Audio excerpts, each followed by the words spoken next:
Hey everybody, this is Dr. Maples. Today we're going to talk about presentations. Now I know from my many years of teaching that students often get very nervous about presenting their research for the first time or talking in front of people. What I want to do today is give you some confidence by breaking down slide by slide, topic by topic, exactly how to present your research paper to any audience and do it in 9 minutes flat. In fact, that gives you a little wiggle room that in case you need to go a little faster, a little slower, you're good to go. Moreover, I want to give you 5 absolute mistakes that you want to avoid. And these are things that I've seen at conferences, in my classroom, and more. 5 mistakes to avoid when presenting your research to make sure things go well. We got a lot to talk about, so you ready? Let's get started. Now, first things first, we're going to plot this out slide by slide, what you would talk about in a paper, and when presenting this to research to others. Now, this presentation kind of assumes that you've already written a sociology paper and that you have that ready. So if you haven't done that yet, pause the video, write your paper, and then come back and you can watch this one later. But once you got that paper ready, find something like PowerPoint or any of the software that's similar to it and start creating these slides step by step by step. We're going to start with something as simple as the title and info, and we're going to go to the conclusions. And each step through, I'm going to let you know how long you have, what you do and what you don't want to do with those sections. And that's going to make sure that at the end of the day, you have a 9-minute, awesome, rockstar, A++ presentation. Now we start with the obvious places of building a title slide. And your title slide should be the absolute shortest thing that you do in this. In fact, I say 30 seconds, but could probably take a lot less. A title slide needs to have your name, the title of your talk, and your affiliation. By affiliation, I mean the university, the college, the organization, whatever that you might be with. By the way, if you're thinking about this for when you're in the workforce, because this is totally a workforce skill, you can also just put your employer's name and it's just fine. And this slide is short. You're simply going to say, my name is, introduce yourself, list your title, and you're going to move on. Quick note about titles. Don't have a boring title. Have a fun title. Think of something cool. Wordplay is cool. Think of neat things. Think of 2-part titles. Don't just have the paper called Paper on Racism, Paper on Society. No, think of really exciting, interesting titles that make people actually want to watch your talk. And hey, that's a pretty good way to start if the audience wants to see your talk to begin with. Now let's move on because we got a lot to do here today. With slide 2, we're going to introduce people to the paper. Now always remember, the people in the audience, they haven't read your paper. They don't know anything about you. They don't know what you're interested in. So it's your responsibility to tell them what you're going to do in this paper. Much like at the start of every one of my video lectures, I say, here's what we're going to do today. Well, what you're going to do is tell them what your question and your hypotheses are going into this. And to keep the presentation short, you might just want to focus on one question and one hypothesis. If you have a bunch of hypotheses, trying to get all of those done in 9 minutes can be tough. So maybe pick the one that's the most important to you or even the most relevant. Or maybe it's the only significant finding that you had. Pick the one that's going to be interesting that you want to talk about. Well, what you're going to do is you're going to state your question so that everyone understands exactly what research question you're addressing. And then you're going to explain the hypotheses that you're going to test. And what this does is it preloads the audience to know exactly what's coming up. If you're clear about this slide, they're going to know what the next couple of slides are going to be all about. And they're already going to think, wow, this person's a professional. They must be working with Dr. Maples. Now, slide 3 is where things start to get interesting, and I'll tell you, this is the slide where the most students make the biggest mistakes. This is where we want to take a moment to tell people a little bit more about our topic. We've told them about our question. We've told them about our hypotheses that we're going to test. But now we want to talk a little bit about the literature review in the paper. And I'll be honest, this is where you could talk for 45 minutes about the literature in your paper, and nobody wants to hear that. They probably didn't even want to read your lit review, so we've got to find some ways to summarize this. What I suggest is to give yourself about a minute and change and pick 1 or 2 really big ideas that are relevant to your research question and talk about those. List the citations so people know the people that you're reading. What this does is it kind of sets the table for the rest of the presentation, but you don't want to get stuck here.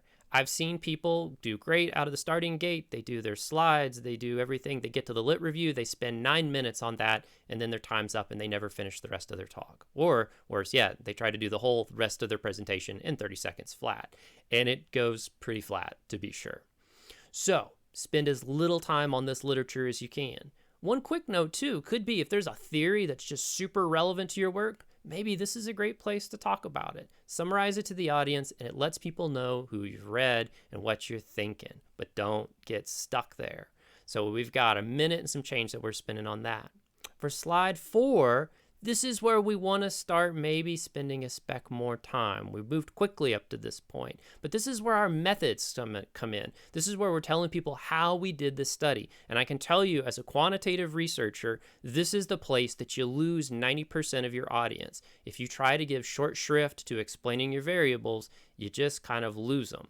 Now, that doesn't mean you spend 9 minutes going into the fine details about how you recoded something 9 different ways. You need to be short and sweet, but cover all the points of your methods. But spend the time here. Tell us what your variables are. Tell us where the data are from. Give us an idea, too, of maybe, in the big sense, how you've changed these variables so that they're understanding what the analysis is going to look like. Moreover, close this slide with telling people exactly how you're going to test your hypotheses. T-test, Pearson's correlation, regression, qualitative tests, whatever it may be, tell them exactly how you're going to do that. And that makes sure that when you get to the next slide, they know exactly what's happening. In fact, your analysis, you didn't know this, is the whole reason everybody came to watch your talk in the first place. They didn't care about anything up until right now. They want to know what you found. They want to know what you found in relation to those hypotheses you might have set up. This is where you can slow down. In fact, you can spend up to 3 minutes on this slide, and it may even take another slide. Now, for most sociology papers that are quantitative and most qualitative ones, you probably have somewhere between 1 and 3 tables in your paper. This is a great place to talk about those. Don't get stuck in the descriptive statistics. Make that as short and sweet as you possibly can. You can put the table up as a slide, by the way. That's a really great way to keep things short and sweet. You can also tell people that you have copies of the tables available and that you'd be happy to give them a copy of it after the talk if they want to talk more. It's kind of a cool way, too, to meet people. Now, some of the tables that are really important are where you're really doing a statistical test. For example, if you're doing a difference of means analysis in your paper, you really want to spend some time talking about those means. Why? Because they are relevant to your hypotheses. And if you talk about the results, they're going to know exactly what you found for your hypotheses. So put those results up. And that's a good idea, frankly, to put your tables in as slides because you're never going to memorize that stuff. I've tried. So instead, put those slides up there so that you can refer back to them.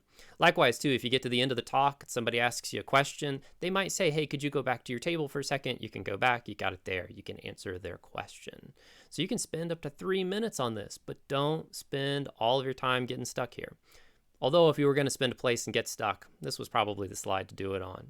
The next thing that we need to do is start wrapping up our talk. By the time we've given the analysis, this is kind of like the height of the talk. Now what we're doing is we've given our results and now we're going to wrap things up. First off, take a moment and go back to your hypotheses. Are you accepting or rejecting them? What's your decisions? What are you going to do about those hypotheses? Likewise, what does this mean for our society? Take a moment and apply these ideas to the bigger perspective. Again, if you have theory, this is a great place to bring it back in. Did the theories guide what you expected to see? Well, if so, hey, that gives you a great thing to talk about for a whole minute, because that's about how long you can spend on this slide. And at that point, you can kind of go, whew, because the talk is almost over. All that's left is to wrap things up and put a nice pretty bow on things.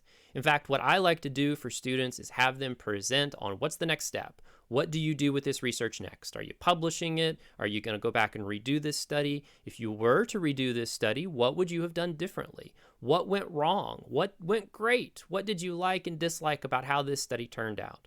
And you can spend up to a minute talking about that. But what this lets people know is that you're thinking about your research for the future and you're thinking about the importance of your work. In fact, this gives you a chance to really think about what you want to do with this. Maybe you want to take a chance and publish it. Hey, we should do a video on publishing papers. I'll make it happen. Give me some time.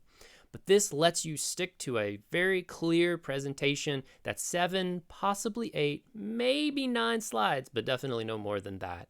That's going to last 9 minutes.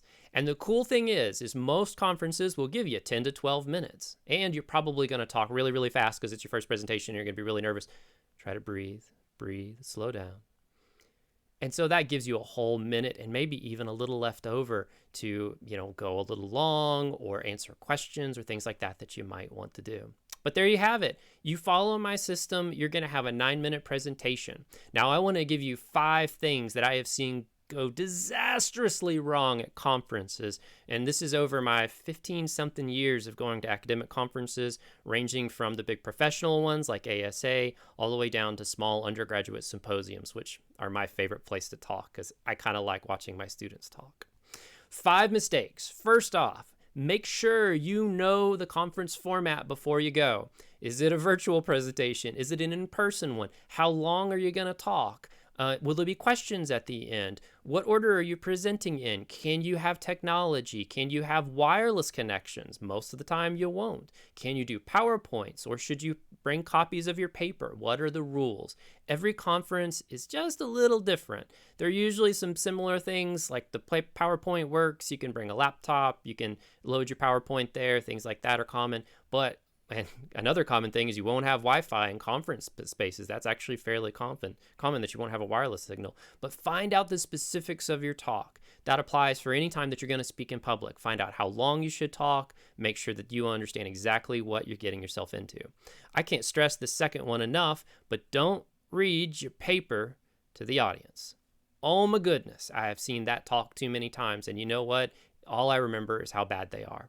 So don't stand up there and plan on reading your paper. In fact, you need to build a PowerPoint, and you need to make sure that you can talk extemporaneously, that word, about your research. You don't need to be reading it from note cards. You don't need to read it from the PowerPoints. You need to look at the audience and talk to them, because presentations at the end are really just kind of fancy conversations. That's really all they are. They're just fancy conversations that have PowerPoints involved. Yeah, there you go.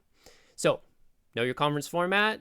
Don't read your paper to the audience. Number 3, prepare your talk before you go. And I don't literally mean practice it and things like that. I mean literally build your talk before you get to the conference. I can't count how many times I have seen undergraduates, graduates, and yes, PhD professors, my colleagues know I'm talking to them, who are trying to build their presentations in the lobby of the hotel 10 minutes before they're supposed to present it. Don't be that person, because you know what? That talk is horrible every single time because it's not prepared correctly. It doesn't look good. You feel uncomfortable. They'll feel uncomfortable. Prepare your talk before you get on the airplane. Don't even plan on working on it on the airplane. You need to have it ready to go before you leave. Now, you can practice it at the hotel. That's perfectly fine. You can practice it that morning, and in fact, you should. You should practice your talk at least 3 times from start to finish, because that's only 30 minutes of time, but it also gives you a chance to be comfortable with it. It lets your brain know what you're going to talk about it, and I promise if you practice your presentation 3 times, you'll pretty much know what the slides are, so it's going to feel natural, like a conversation, which I keep coming back to that. Interesting. Make sure and practice. And here's one thing that I think is very important. Have a strong start and a strong finish. Even if the stuff in the middle doesn't feel really great, it's kind of like a song that's awesome at the start and awesome at the end. You kind of forget the stuff in the middle. Well, your presentation can be the same way. So as long as you have a strong start, a clear voice, and that you talk exactly like you know what you're doing and you talk like a professional, people will give you a lot of credit for the stuff that happens in the middle. And at the end, if you show that you're interested in your research in the future, they're still going to remember that start. They're going to remember that finish. Everything else in the middle kind of gets fuzzy. Finally, keep your technology simple. Don't ever, and I mean this at any level, don't ever plan on trying to play video clips in your presentation. Don't play audio clips, things like that, unless you can basically push play on a tape recorder and you can play them to somebody. And even then, you probably don't want to do that. You want to make sure to keep the technology to an absolute minimum. What I suggest is a PowerPoint on a USB card, and if you have access to it, bring your own laptop. It's really easy to unhook the VGA cords or USB cords or whatever HDMI cords on a projector, plug it into your laptop, and just let it play right out of your laptop. And then you don't have to worry about putting it on somebody else's computer. You don't have to worry about anything else. But always have your presentation in two places that you can reach without the internet. One, ideally being a laptop, the other being a USB thumb drive or something similar. And if you don't have a laptop, that's fine. Get a colleague who will maybe come to your presentation and they can have it on their laptop. In fact, maybe you can use their laptop. But make sure you got your report and your presentation ready to go and backed up. So in case for some reason you can't get your computer to work or it crashes or have to restart, you can always throw that USB drive into somebody else's laptop and fire it up. And that's it. We've gone through the slides. We've gone through 5 major mistakes not to make. If you follow these directions, you're going to do fine. And Dr. Maples has confidence in you because you're going to be prepared. You're going to know what to say. And people are going to say, wow, that was a great talk. And they're going to give you a high five at the end. Okay, I've never gotten a high five at the end of a presentation, but we'll be thinking about the high fives. Look, if you have questions, if you're unsure about something, if you ever just need advice about talks, feel free to get in touch with me. I'm always happy to talk about it. We're going to keep talking about more presentations. We'll talk about publications and more in future videos. So keep an eye on those, and I will see you next time. Take care. Bye-bye.